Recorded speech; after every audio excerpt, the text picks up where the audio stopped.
Hey everyone, I am Charlie Shrem here in the beautiful city of Miami at Miami City Hall, about to go do the show, Untold Stories, where twice a week we get to dive deep with some of crypto's most influential people, the brightest crayons in the box, the sharpest tools in the shed, and the coolest people in the room. Here, I'm about to interview Mayor Francis Suarez, who's talked and been publicly talking about how he wants to be the next crypto proponent and how Miami is going to be the next center of crypto all over the global world. This show is powered by Blockworks Group, a media and production company that I trust, and without them, we'd be nothing. Check out their other podcasts that are run by my friends. They're a media production company at blockworks.co. And with that, let's head right inside and do this Untold Stories.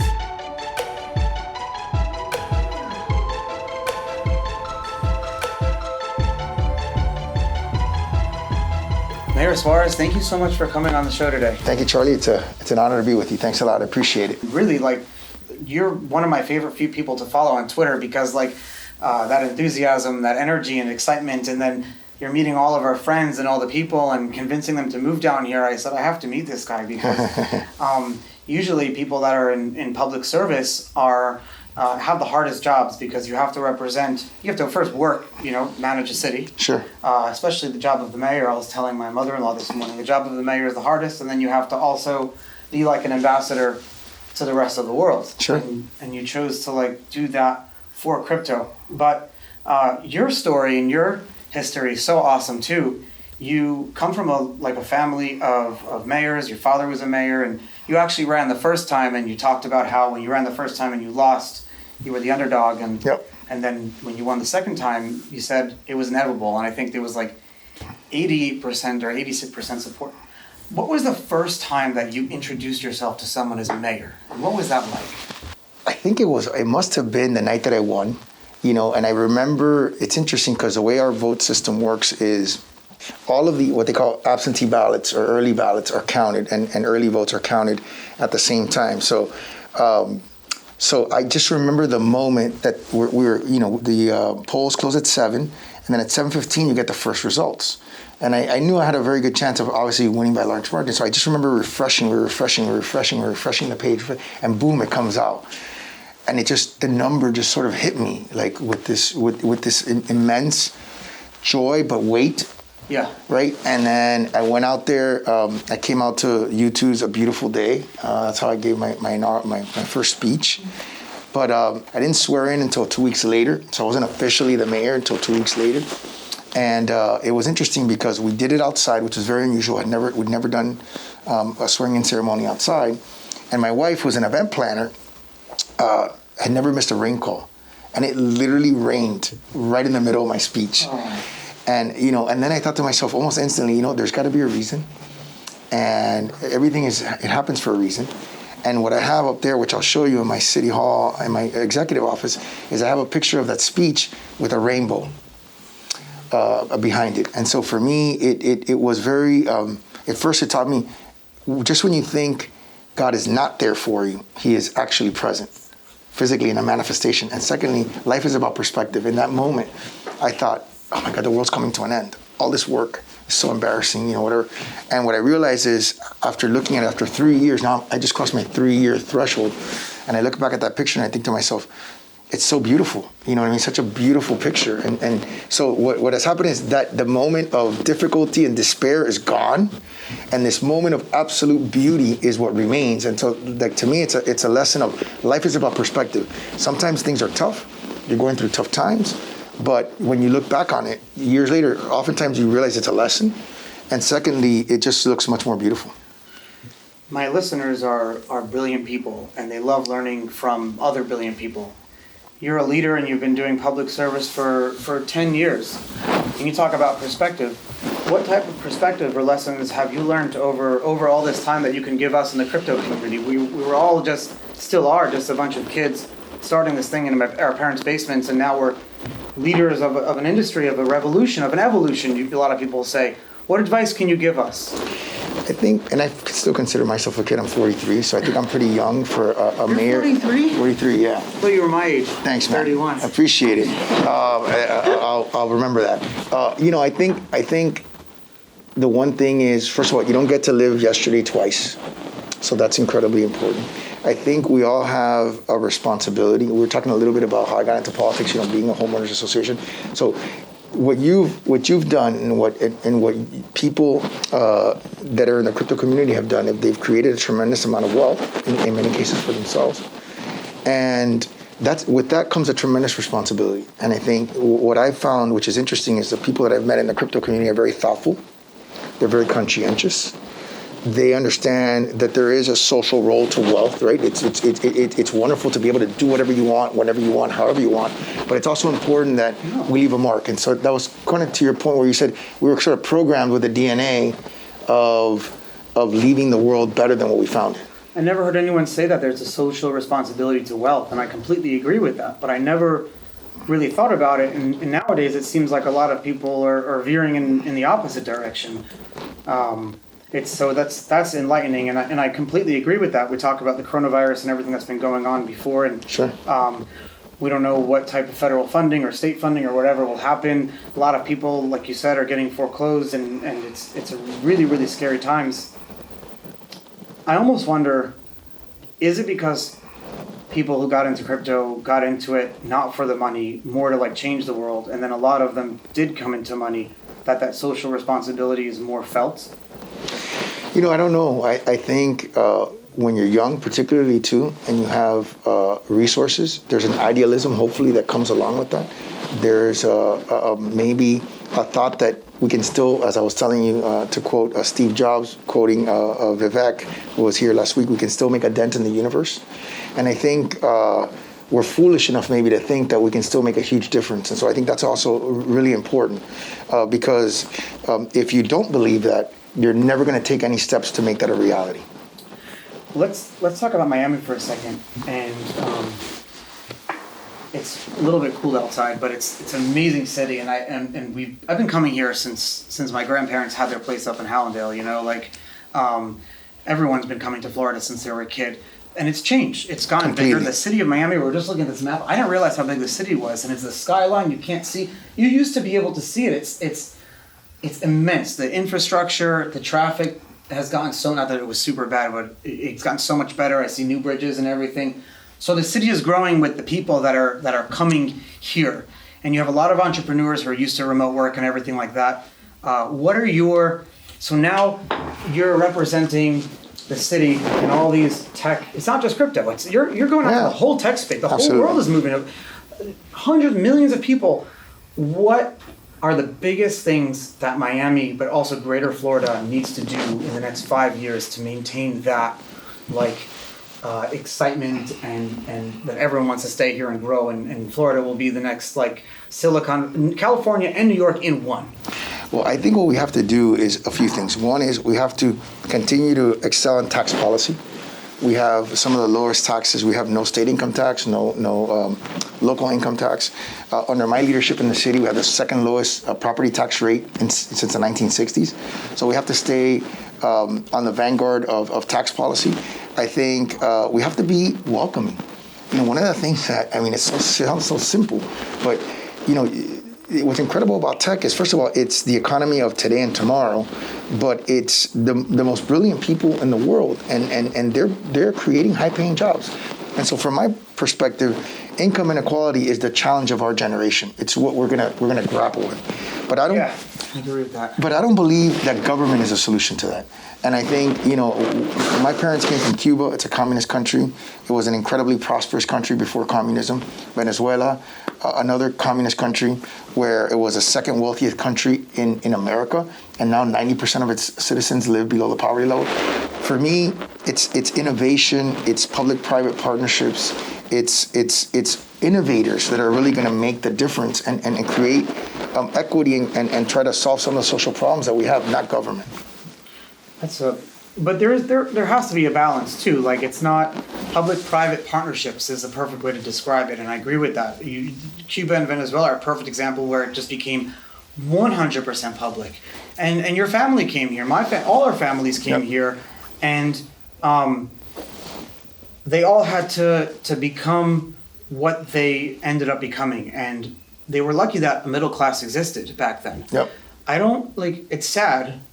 But I don't think nowadays that middle class is as like strong, or like if you look at the scale of income on a scale of like 1 to 10, it used to be that like you have the bottom 1 and 2, and then the top 8 and 9, and then 3, 4, 5, 6, 7, or 8 or whatever. We're the middle class, 9 and 10. Now it's like that middle class is maybe 3, 4, 5, and 6, or even 4 and 5. Yeah. How do we solve that with public-private partnerships? I think if it was easy to solve, we'd all solved it, and we would have scaled it, and everybody would be doing it, right? So I think the beauty of it is we understand the challenge, right? The challenge of our generation is to solve it. What I'm seeing in the tech space, and it runs counter to the tech narrative, right? The tech narrative is, tech is just a stratifier or a gentrifier. By the way, we had gentrification pre-tech, and we're going to have gentrification post-tech, right? Gentrification movement, yeah. Yeah, and look, there's a renaissance to the city. Everybody wants to be here, and there's a finite amount of space and an almost infinite amount of capital chasing that finite asset. So that's always going to drive prices up. But for us, we have to be creative.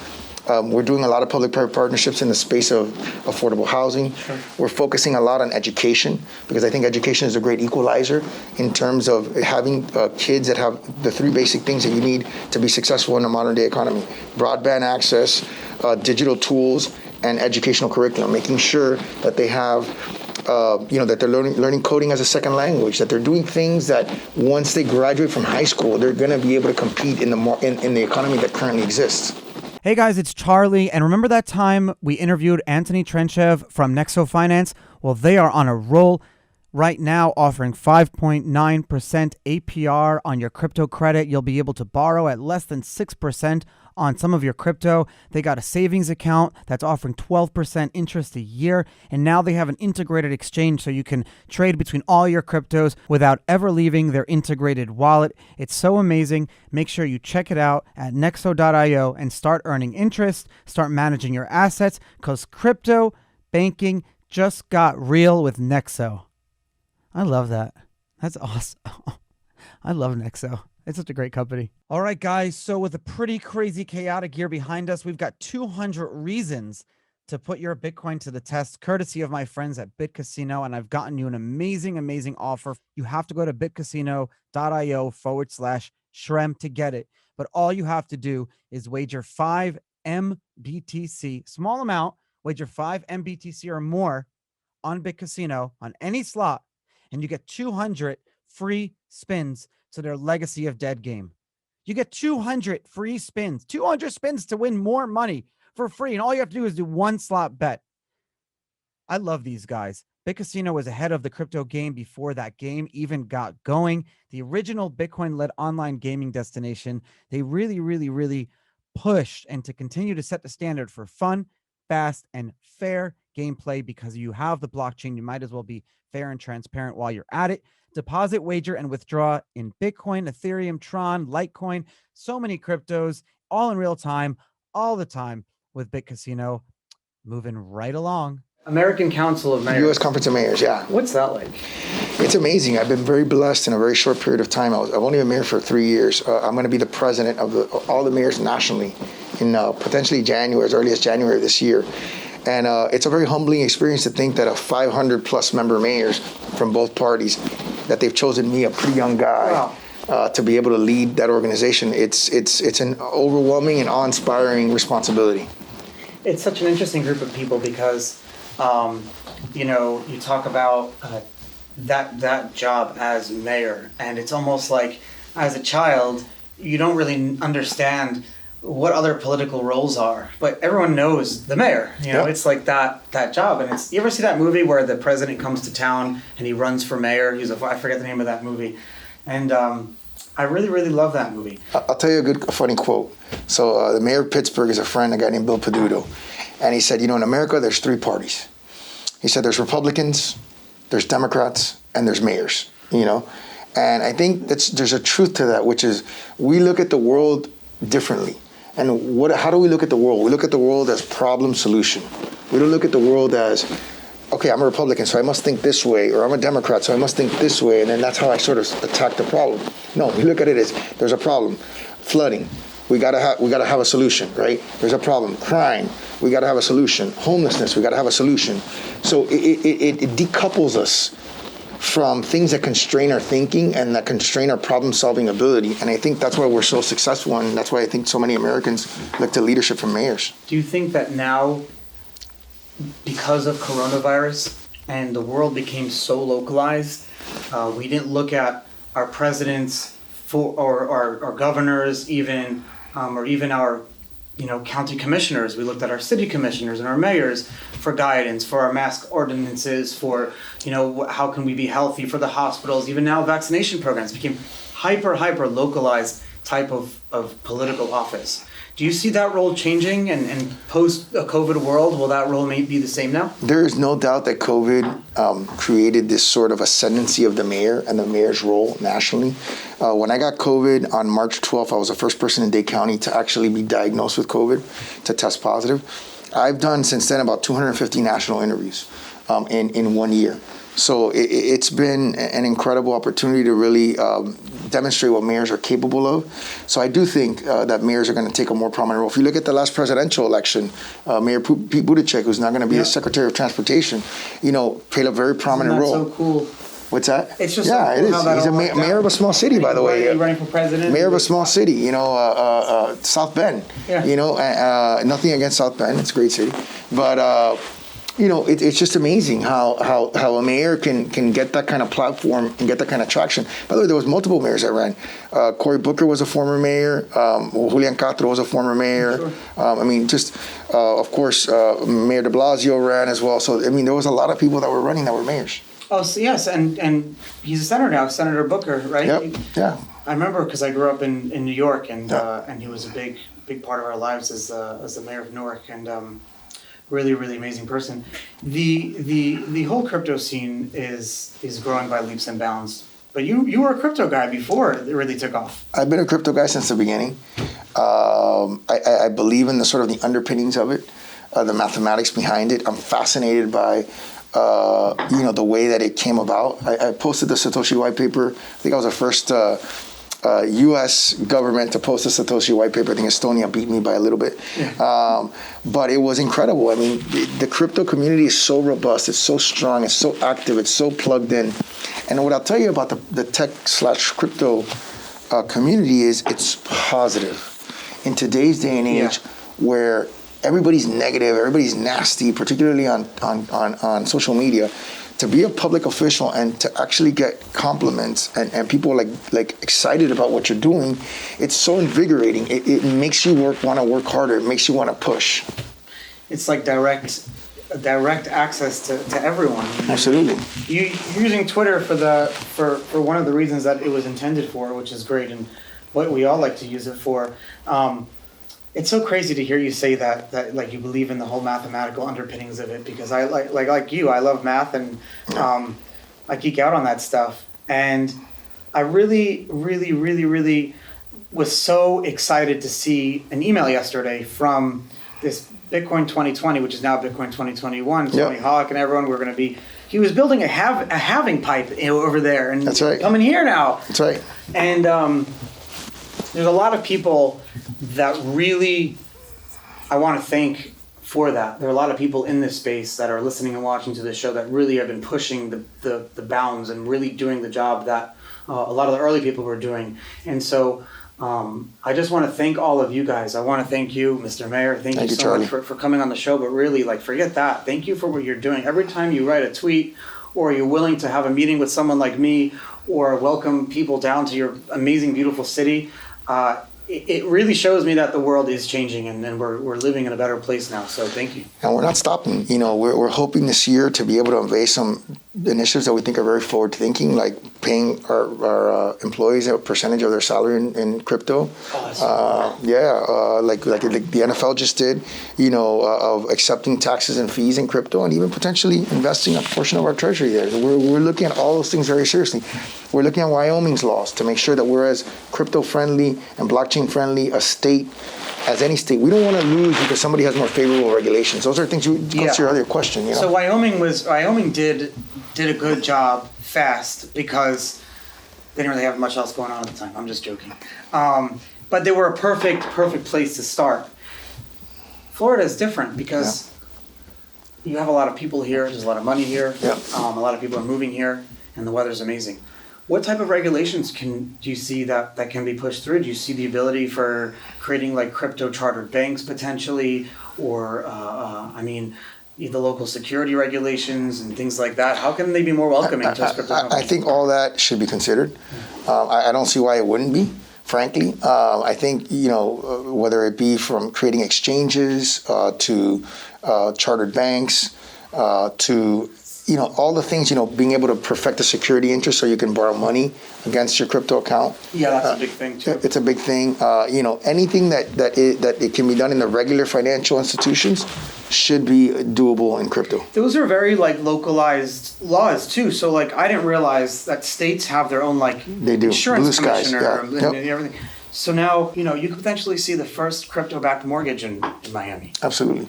And I think what's important about it and the blockchain as well is the ability to fractionalize these investments and democratize the investments. I think, a lot of investments have not been available to people. People want to invest in a mortgage, not in the sense that they themselves need a mortgage, but if they want to be the investor in the mortgage, or if they want to be an investor in a commercial building, you have to buy a building. And now in the future you'll be able to buy a portion of the building, percentage of the building, a fraction of the building, and get the same benefits. So that's the perfect way to bring everything together. So for example, if in a few weeks from now you said, and if the laws and the regulations all work, here's a neighborhood and I want to build affordable housing. I want affordable housing built in this neighborhood. Now, if there were ways to do it, and this doesn't exist in the financial industry of today, you could have outside investors invest in the potential future rents or the future mortgages of these affordable housing, the financing of the building, and then owning a piece of it. And most people don't realize that banks are making 18 to 20% for every dollar that you keep there. And they're only giving us 1%, for example. And we all think that's tied to the Federal Reserve rate, but really, banks are businesses. That's why a lot of these crypto banks can give us 9 or 10%. So if we have all these abilities and regulations and things set up, that's how this will change the world. Yeah, I think again, democratizing investment is going to be a huge factor with the blockchain, and it will allow people to, like you said, with the smart contracts as well, be able to be more efficient in terms of transactions. It's amazing how some of the settlements occur right now when you consider large, even bulk transfers of mortgages and things of that nature are settled still by fax machine. Yeah. It's crazy. So I think all that's going to change rapidly. I think there's a rush right now to change it, frankly. And, it's going to be an exciting future for all of us. Thank you so much for taking the time and coming on the show today. And awesome. That's a wrap. I love it. Good stuff. Thank you so much. Awesome, brother. That was awesome.